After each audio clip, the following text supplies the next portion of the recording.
This is an Ear Candy Audiobooks production of A Burglar in Malay by Kurt Dysan. Performed by David Butler. Copyright 2012 by Kurt Dysan. Performance copyright 2020 by Ear Candy Audiobooks. All rights reserved. Ipoh, Malaysia. It was desperately hot when the train finally arrived at the station. It was a fast stop, just long enough to let the handful of departing passengers get to the platform and get our luggage before it pulled away, making its rattling train noises.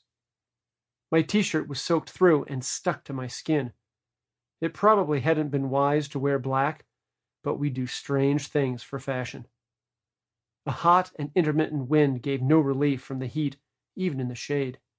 It whipped lackadaisically at the tattered plastic roof of a pathetic little market that sat in the yellow dust between the train station and the road.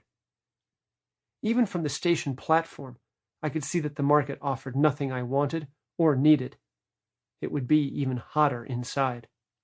The stalls at the periphery offered piles of pungent durian and fly-blown fish.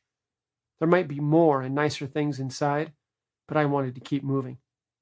Besides, what did I really need? I had eaten some fried rice on the train. There would be restaurants later, or at least a house willing to provide a meal.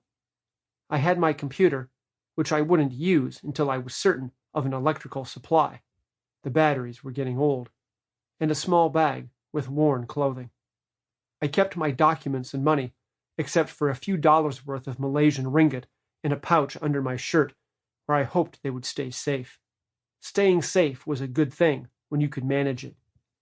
It seemed there were two ways to get up the mountain to the town I was headed for. The fast and comfortable way would be to hire a private car. The other was a rickety old bus that reminded me of a particularly bad year in grade school. But the bus was cheap, and one was leaving soon, so I got on board. Through the open window of the bus, I bought a plastic bag of some kind of drink that turned out to be sugarcane juice. It was far too sweet to ever be my first choice in beverages, but it cut through the dust, and I was glad for it. The ride up the mountain was excruciating. If the bus had ever had a suspension, it had given up the ghost long ago.